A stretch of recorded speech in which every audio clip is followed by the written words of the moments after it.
Bom, responder aqui a pergunta do aluno sobre a questão da predestinação. Ele pediu para eu dar uma explicação de Romanos capítulo 8, versículo 28 a 30, tá bom?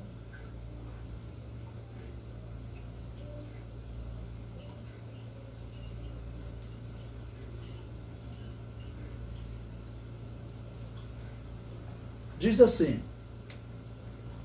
e sabemos que todas as coisas contribuem juntamente para o bem daqueles que amam a Deus, daqueles que são chamados por seu decreto. Ok, essa parte aqui está apenas dizendo que Deus realmente cerca o seu servo de bênção, né? Todas as coisas contribuem juntamente para o bem daqueles que amam a Deus. Claro, até aqui tudo bem. Por exemplo, aconteceu com Jó, Deus cercava o homem de bênçãos. Deus até foi acusado, né, por Satanás de só ser adorado porque cercava ele de bênçãos. Então é verdade, Deus cerca o cristão de bênçãos. Às vezes tem momento de provações como Jó, mas até aqui Deus cerca o cristão de bênçãos. Versículo 29. Porque os que dantes conheceu, também os predestinou, para serem conforme a imagem de seu Filho, a fim de que ele seja o principado entre muitos irmãos. Pois bem, como você interpreta esse versículo 29? Você tem duas possibilidades. Você pode interpretar que Deus determinou que alguém creia e logo ele receba a imagem de seu Filho, tá bom? Predeterminou, Deus ordenou antes, predestinou, predeterminou. Então você pode interpretar primeiro que Deus determinou que alguém creia e então receba a imagem de Deus Filho, ou então Deus do passado, olhando, ele vendo as pessoas que creriam, ele pré-ordenou imagem de Cristo para todas essas pessoas que creriam. Você tem essas duas possibilidades de interpretação. A primeira interpretação, que Deus determina as ações dos homens, ou seja, que Deus determina que um creia e que o outro seja incrédulo, essa interpretação ela vai de encontro à Bíblia.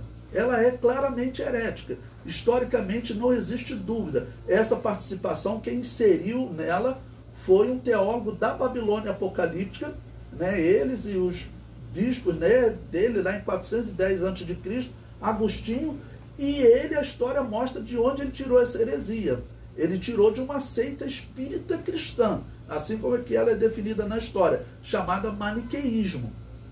Então, quer dizer, a origem desse pensamento, dizendo que Deus ordena que um creia e que outro seja incrédulo, a origem é essa, surgiu no ano 410. Vamos lembrar que a Babilônia apocalíptica começou um pouco antes, né, ali pelo ano 312, 313 da era cristã, que já está no ano 410, quase 100 anos depois. A instituição já era a Babilônia apocalíptica, e ele inseriu essa doutrina espírita cristã. Espírita por quê? Porque juntava elementos da religião hindu, da religião celta e do cristianismo. E tanto lá no espiritismo celta quanto no espiritismo hindu, eles acreditavam que Deus ordena todas as ações dos homens. Os vikings são descendentes dos celtas. Se você vê documentários sobre eles, eles vão estar sempre dizendo, olha, os deuses nos mantiveram vivos, porque eles acreditavam que tudo era ordenado por Deus. Todos os povos pagãos, irmãos, os cananeus, todo mundo acreditava nisso. Os gregos pagãos, até os filósofos, eles defendiam, Platão defendia esse sistema de casta hindu, que alguns são predestinados, ordenados pelos deuses a estar mais acima e outros mais abaixo. Essa doutrina ela era pregada entre todos os povos pagãos, menos no povo de Deus. A igreja cristã nunca pregou isso, e os judeus também não pregavam isso, tá ok? E a igreja cristã, que nós temos elementos mais claros, ela sempre pregou abertamente o livre-arbítrio do homem, que não combina com aquele que acredita que Deus ordene que ele creia e Deus ordene que outro seja incrédulo. Aí o homem não teria livre-arbítrio, tá ok? Então a igreja cristã, ninguém defendia essa predestinação. É sabido, até Calvino reconheceu, quem inseriu esse ensino No caso, na Igreja Católica, eles dizem na igreja, né? Mas na Igreja Católica foi Agostinho. Esse ensino nasceu com Agostinho. É por isso que a Assembleia de Deus pode dizer, olha, a Igreja Católica sempre foi Babilônia apocalíptica. Os reformados não podem. Eles têm que elogiar a Babilônia apocalíptica. Eles têm que elogiar a Igreja Católica em um bom período da história dela. Eles não podem dizer que Constantino ele fundou uma instituição cristã que ele organizou. Eles têm que afirmar isso, que ele fundou uma organização cristã. Eles não podem negar isso. A Assembleia de Deus pode.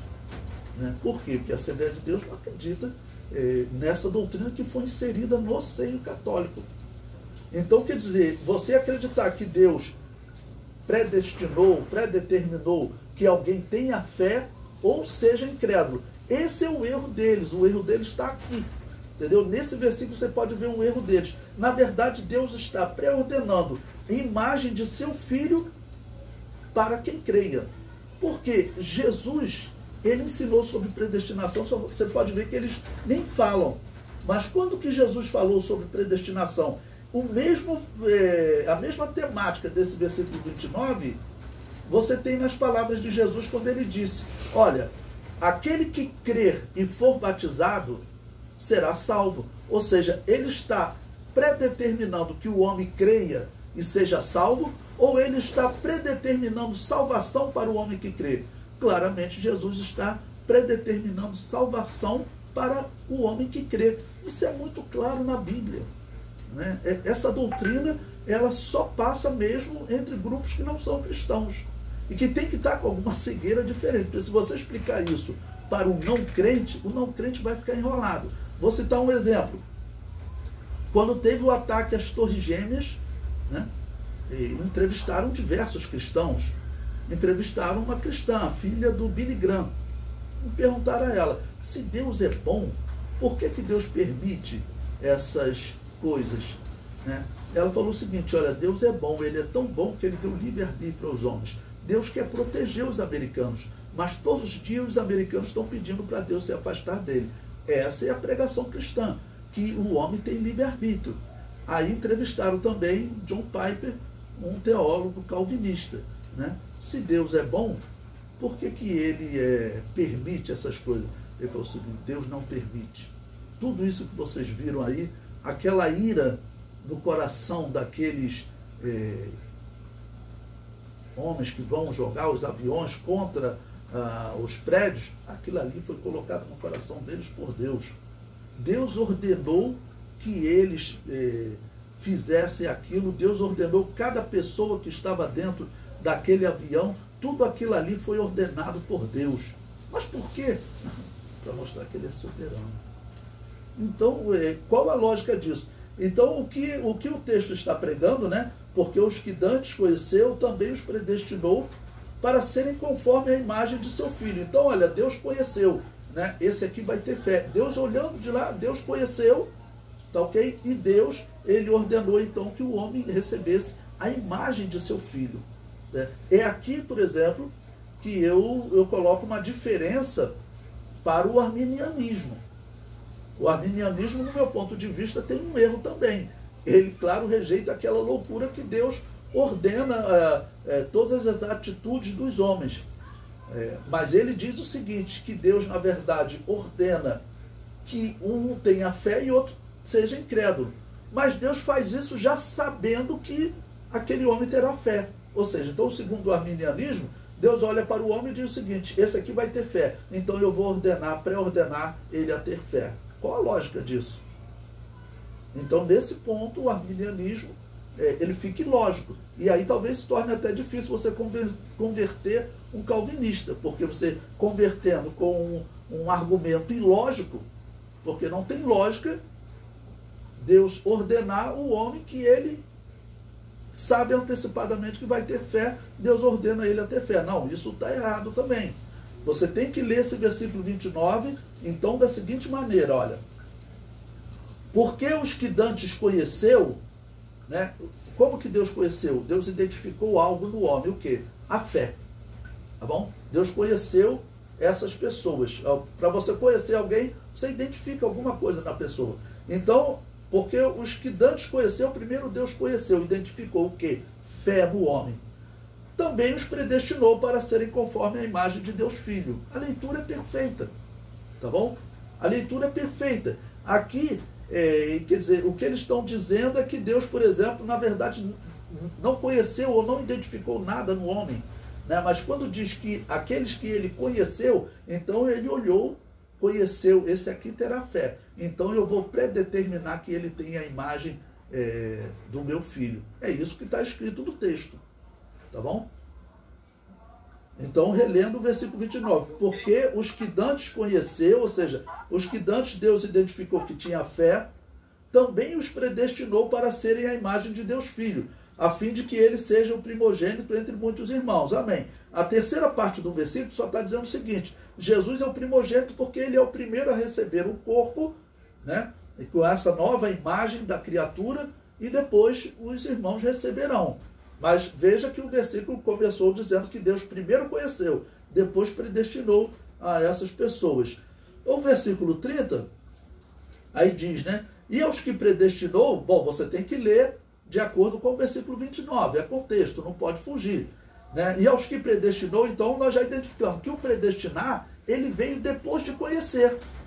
Então Deus conheceu, é isso que está em toda a Bíblia, né? O homem tem livre-arbítrio, o homem escolhe, né, se vai naquela parábola, né, dizer sim, entrar no navio, ou dizer não, continuar, eu vou ficar aqui mais um tempinho, se esse navio passar antes da minha morte, eu pego ele na próxima vez. É isso que a pessoa faz quando ela entra numa igreja, ou ela está dizendo não para Jesus. Ela não, vou ficar aqui mais um tempo, quando a próxima vez que esse navio passar, eu pego esse navio. Tá bom? Então, bom, Deus está conhecendo o homem, ou seja, identificando fé no homem. Isso está batendo 100% com as palavras de Jesus. Aquele que crer e for batizado será salvo, ou seja, o homem ele vai ter uma atitude de crer.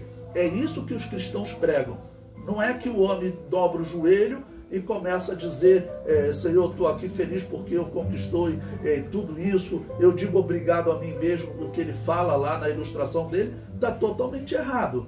Né? Chega a ser infantil, no meu entender, essa argumentação. O cristão, quando ele dobra o joelho, ele agradece, ele passa a maior parte da sua oração agradecendo a Deus, né? E às vezes fazendo um pedido, né? Mas eu não conheço nenhum cristão, ninguém ora, né, desse jeito que ele está falando, tá ok? Ou seja, ele está fora da realidade, tá bom? Então depois Deus conheceu, identificou o homem, predestinou. Ele vai detalhar mais sobre o predestinar, tá ok? E aos que predestinou, a esses também chamou. E aos que chamou, a esses também justificou. E aos que justificou, a estes também glorificou. Ou seja, esses que Deus viu que teria fé, né, que pessoas que temiam a Ele, né, o que Deus fez? Deus chamou eles. Né? Olha, Deus já identificou que ele tem fé, tá ok? Então Deus chamou eles. E por toda a Bíblia, quer dizer, a Bíblia diz que Deus chama a todos. Ok? Mas aqui ele está tratando de quem? Daqueles que foram predestinados a receber a imagem de seu filho. E por que foram predestinados? Porque tiveram fé. É assim que os cristãos pregam. Tá bom? Então chamou e aí também depois justificou, e aos que justificou, a estes glorificou. Porque aí é verdade, né? A vida do cristão é uma vida de bênção, né? Não são só bênçãos, mas é claro, se você vem para a casa de Deus, a tendência é que a sua casa seja abençoada. Ela é cercada de bênçãos, sim. Entendeu? Então, aí existe uma sequência. Depois que você manifestou fé e Deus conheceu a sua fé, Ele predestinou. Tá bom? Então está explicado aí até o versículo 30.